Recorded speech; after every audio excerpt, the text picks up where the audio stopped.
Humiliation goes. I have been very humiliated.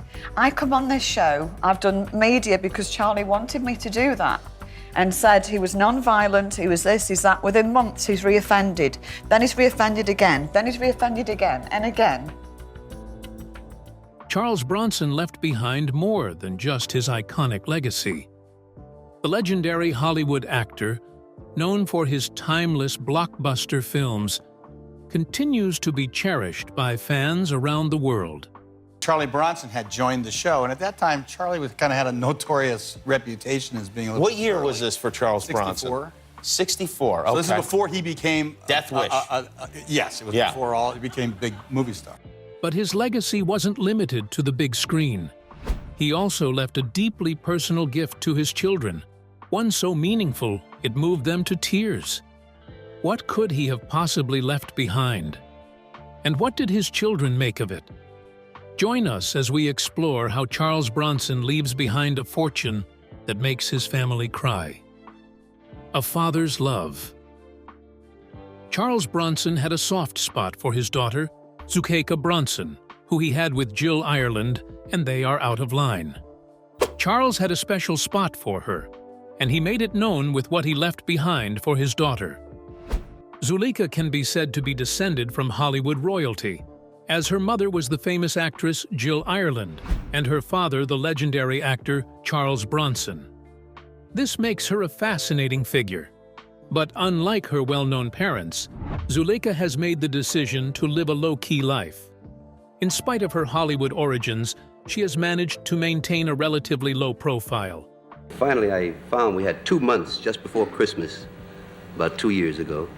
And okay, I said, we'll do it. We have 2 months, we can do it in 8 weeks' time and get back for Christmas.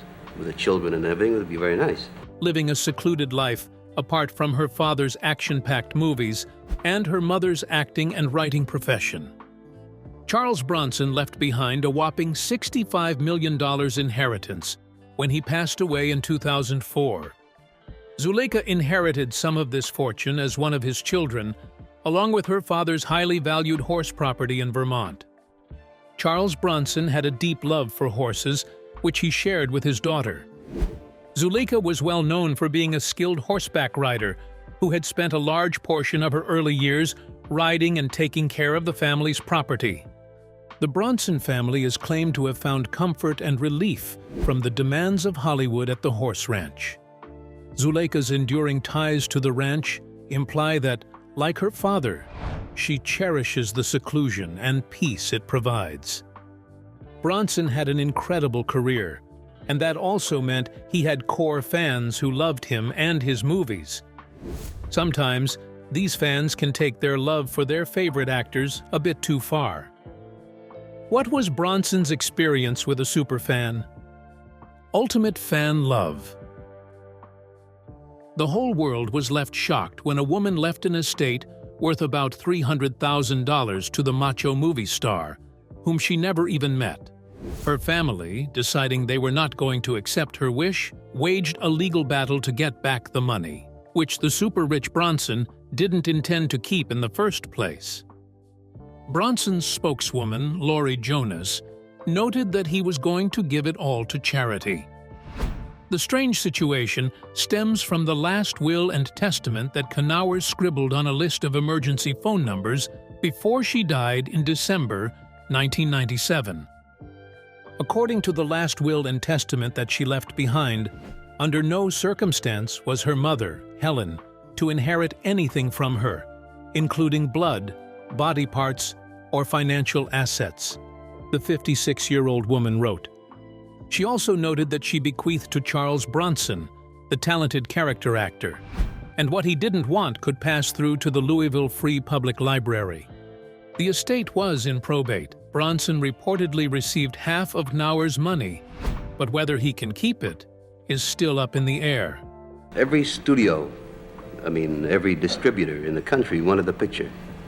They all wanted it. But when the legal department saw the picture, they said, lay off. Knauer's sister, Nancy Coper, filed suit in Louisville to challenge the will, arguing that she should be the beneficiary. The court papers claim Knauer was mentally incapable of making the will and evidenced an inappropriate and unnatural obsession with Bronson, amounting to monomania. Kuiper, a California exercise instructor, said her sister became fixated on Bronson, collecting newspaper clips and photos, and renting his hit Death Wish flicks. She expressed that she did not feel like he deserved the money, and she doubted that he needed it, Kuiper told a newspaper after the suit was filed. His spokeswoman noted she couldn't discuss the case. The Louisville Library contacted Bronson and was anxious to hear from him because the will says if he doesn't want the money, it should get it. It would be the third largest bequest in the last decade and in the top 12 in their history, Library Director Craig Buthod said. And according to him, it was enough for them to buy 15,000 or 20,000 new books, which was enough to stock a small branch library. Or it was enough to keep their summer reading program going through the years.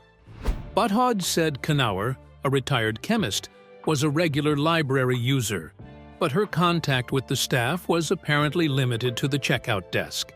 Still, he could understand why she was such a big fan of Bronson. He also noted that he was a fan from way back, and the favorite movie of his youth was The Great Escape, and he really liked his portrayal of the miner. Charles was known for his aura on the screen, and few dared to try and cross his path in person. So how did his love life fare? Finding the love of his life. Charles Bronson's reputation preceded him. He oozed machismo, kept to himself, and was known to hold grudges. When you saw him on the street, he was a guy you never really wanted to approach, let alone mess with. Known for projects such as Death Wish, Once Upon a Time in the West, and The Magnificent Seven.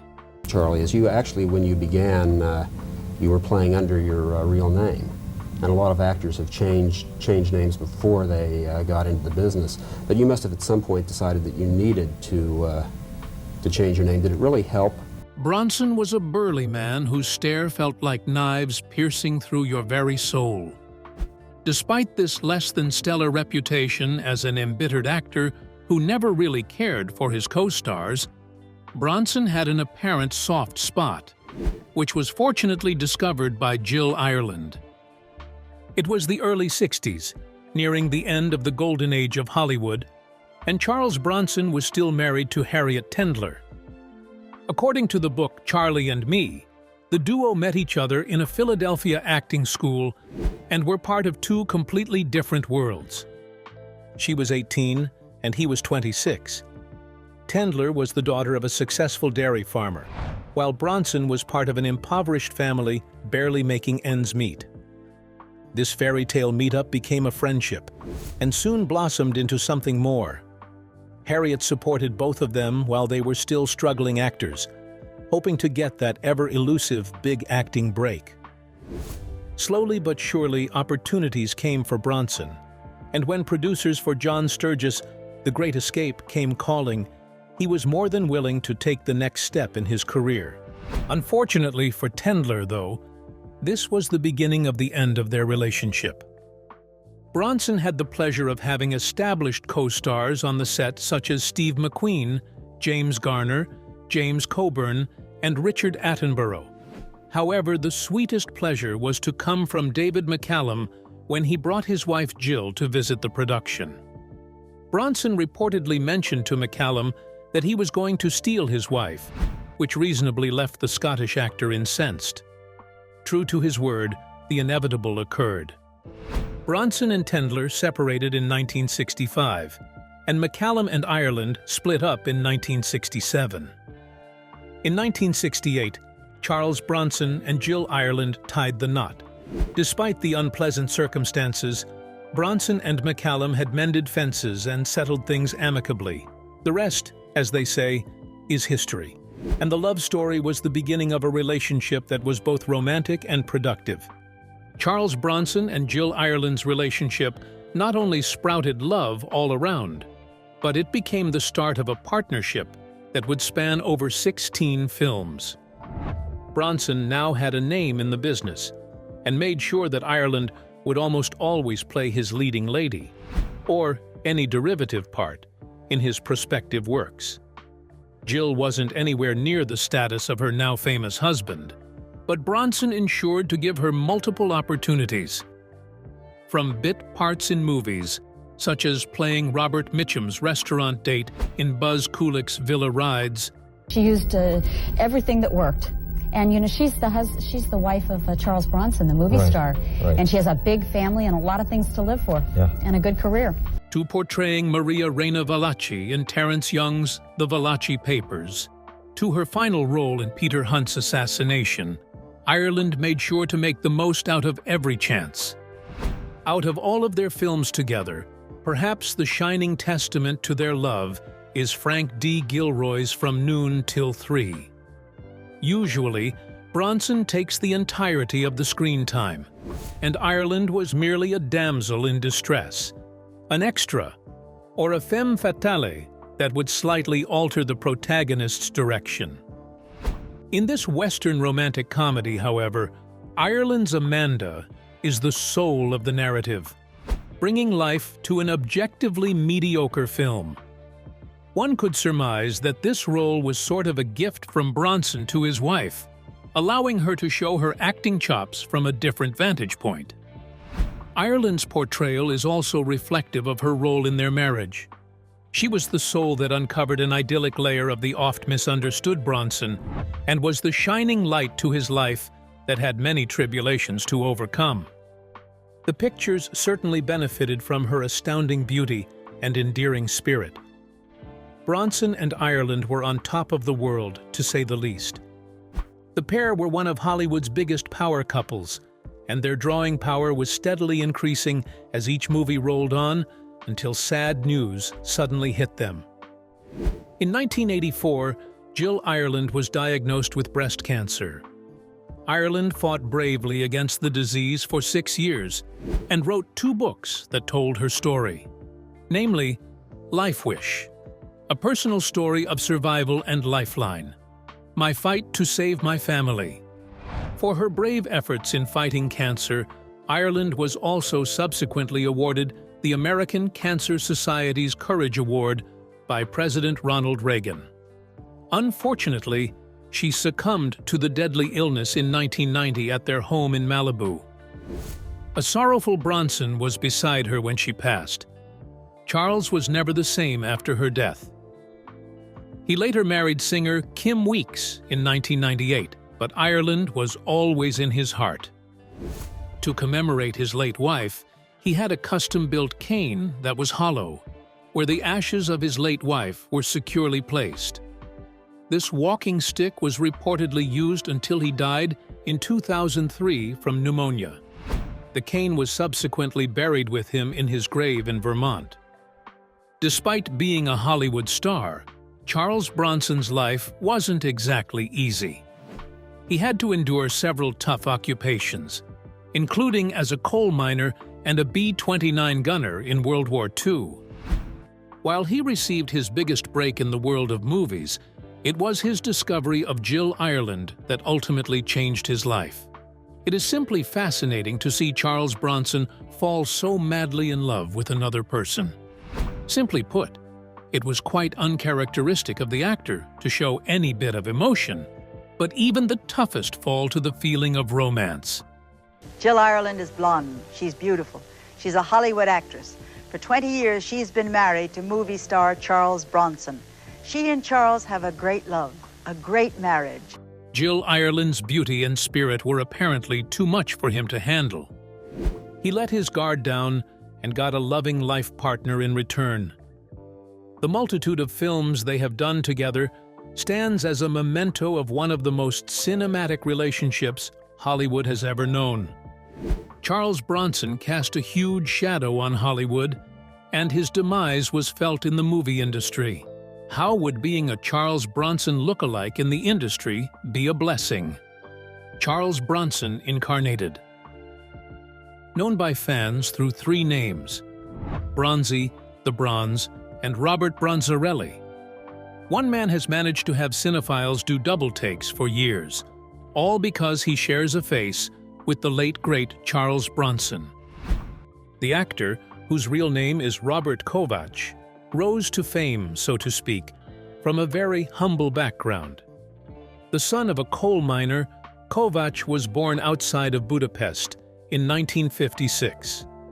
Growing up, he took care of livestock and worked towards a career in carpentry, and in his spare time would watch American westerns at the local theater.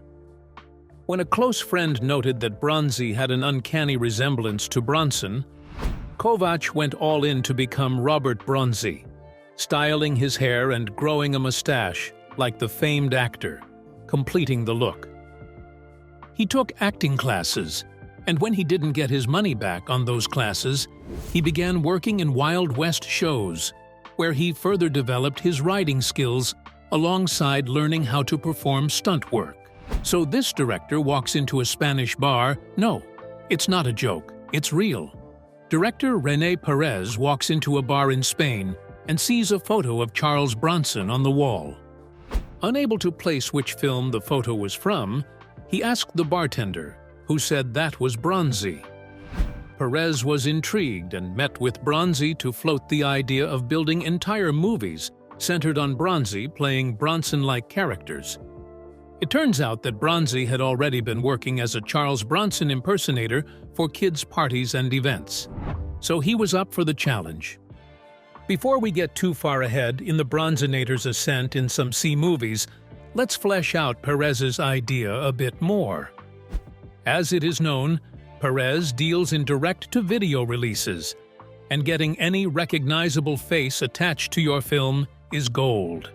The king of the practice is producer Randall Emmett, whose geezer teasers bring in big names like Steven Seagal, Bruce Willis, and Nicolas Cage for appearances in his movies, simply to have a marquee name that catches the eye of those going through video-on-demand lists.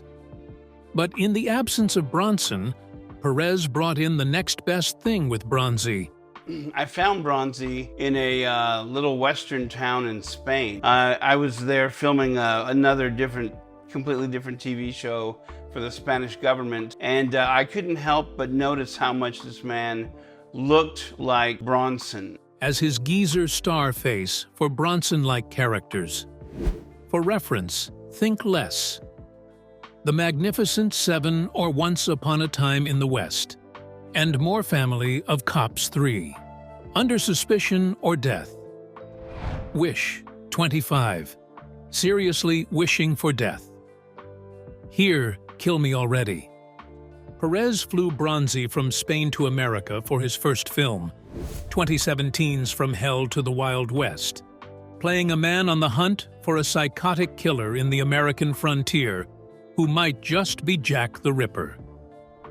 The acting is stiff and awkward, and expressing pain and anguish does indeed result in believable pain and anguish. The dialogue is stilted, but that isn't necessarily all on Bronzi, as his thick Hungarian accent prompted Perez to have his lines dubbed. Sweet deal, actually, with Bronzi simply having to stand all Bronson-like while someone else does his dialogue.